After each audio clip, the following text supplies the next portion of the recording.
Hey friends. So I just had a teacher training session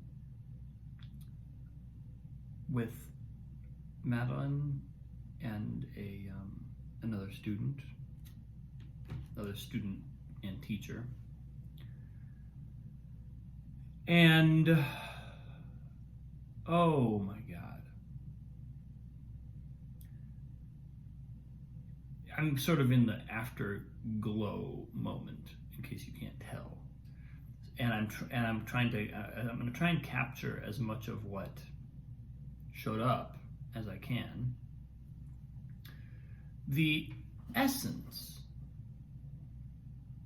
as far as my instruction, because I took a lesson from the other teacher who then got feedback on her teaching, but the lesson was brilliant, and in and of itself, just teacher training aside, it was a wonderful lesson for me, because what we talked about was my I could tell when I sat down and played through the piece the first time, I could tell that I was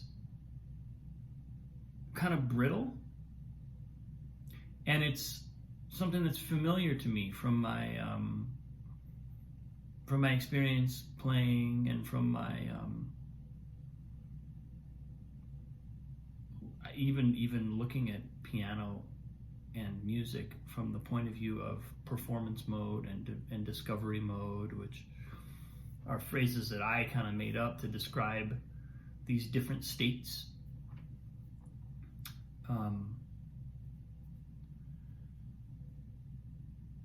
But what she had me do was get up and dance around the room singing the piece.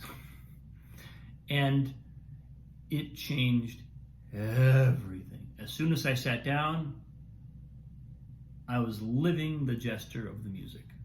And my head was gone. My head was not thinking, not getting in the way, not analyzing. I was just letting the music play itself.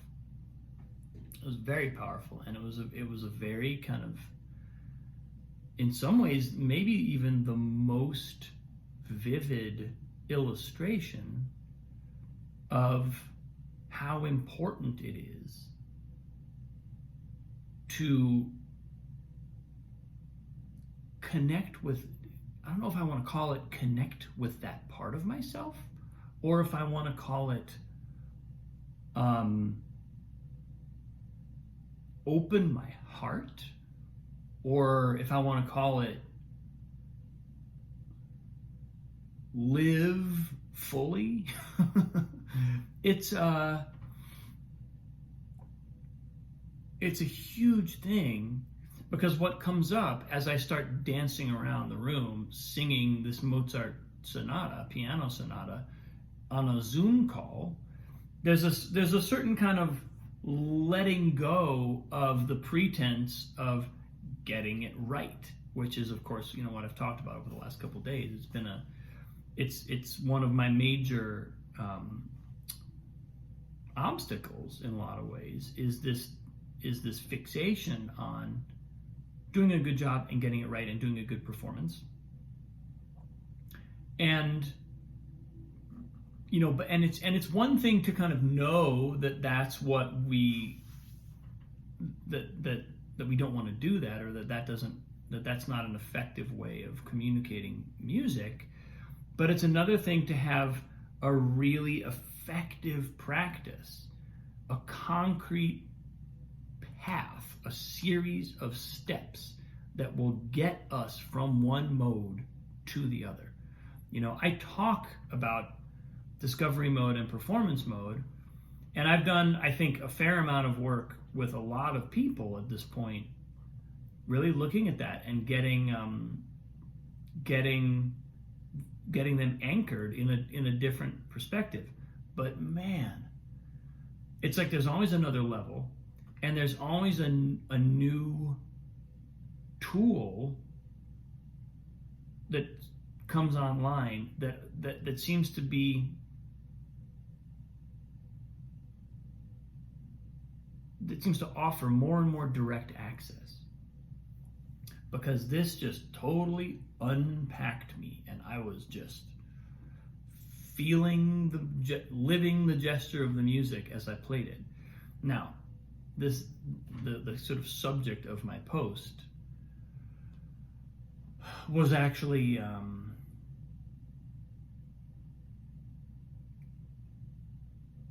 I guess that's part of the subject of my post. But what happened then, the feedback that was given by Madeline to both of us was that after creating that freedom and that connection, that letting the dancing and the playfulness open me up,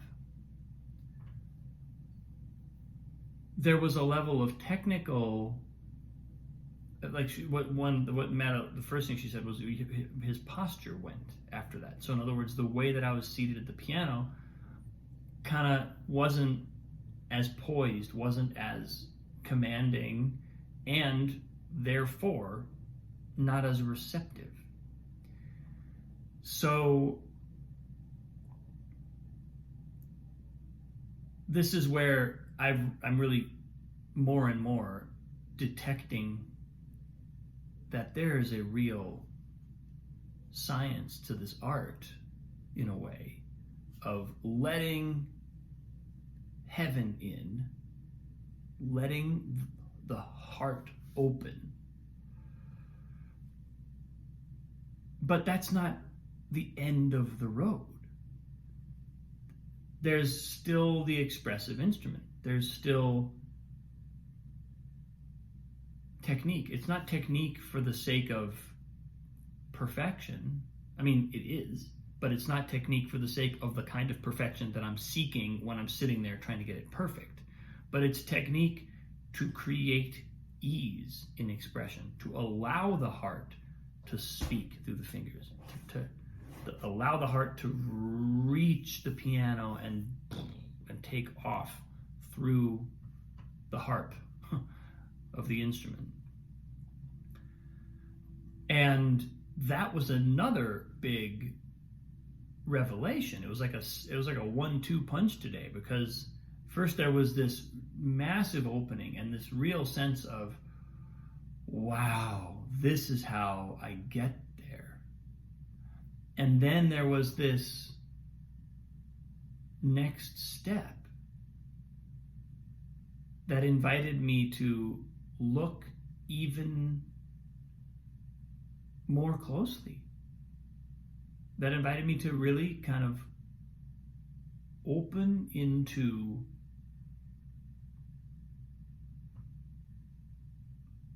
how does an open heart touch the piano? How does an open heart feel the keys? What's happening? Because it's really interesting. I feel like I'm in the Matrix right now. I feel like I'm in this designer universe where because what Madeline was talking about was a certain kind of like ease of the hands on the keys. She kept emphasizing that felt sense of the keys and the tactile sense of touch on the keyboard. My warm-up today, I was just playing broken chords, and I was noticing, I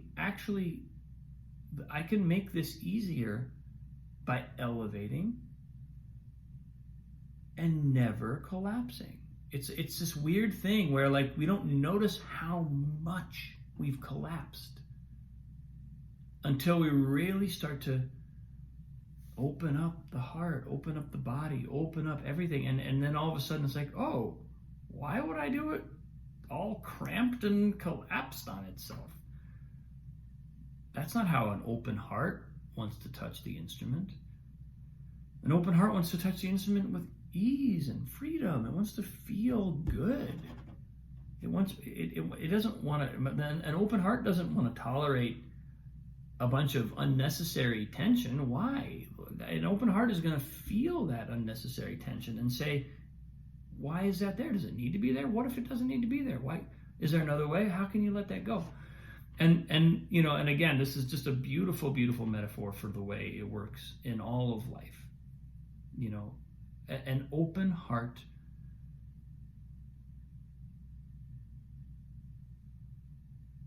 wants to sing life into the world.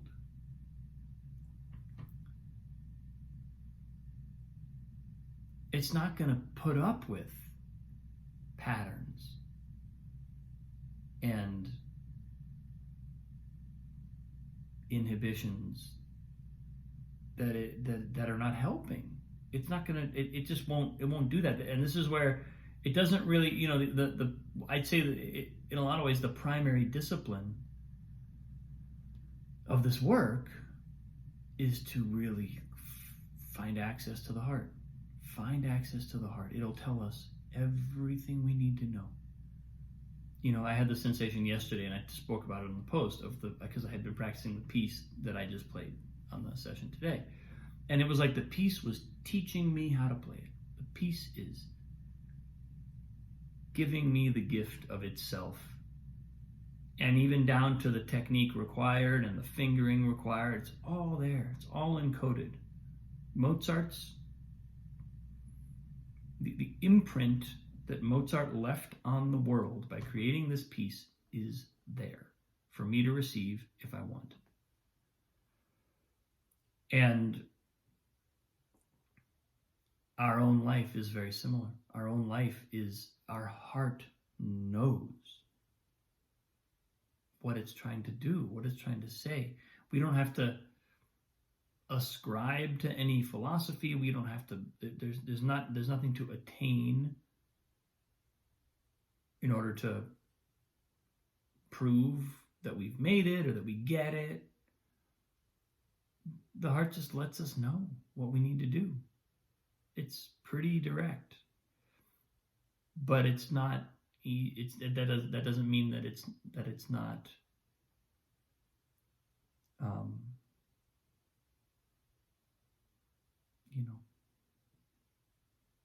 That doesn't mean that it's always easy to make that connection and to let go. For me, it was vulnerability. It was letting myself be, letting myself feel the gesture of the music fully in the way that I would as a dancer, which obliterates any agenda of appearing as a great artist, making, playing this beautiful music. It just takes that and blows it out the window, or takes a leaf blower and just scatters it, because it's not. It's like it can't withstand that. I'm too swept up in the joy and the silliness and the beauty. It's not even about being silly. It's about what level of beauty we let ourselves feel. Kids don't dance around. Listen, when Annalise dances to ballet music, she's not, and she looks, she's this untrained toddler who's doing, we're talking her best version of ballet, her absolute. She's not doing that to be silly. She's doing that because she's willing to feel the gesture of beauty, the gesture of music, the gesture of her body. She's willing to feel all that. And as adults, we look at it and we go, that's silly. Well, that's crazy. It's not silly.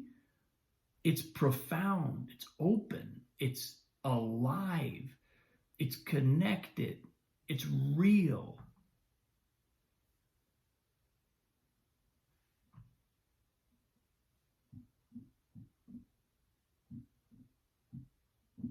me very aware of how I use the word silly in a parenting context, and even in my own life.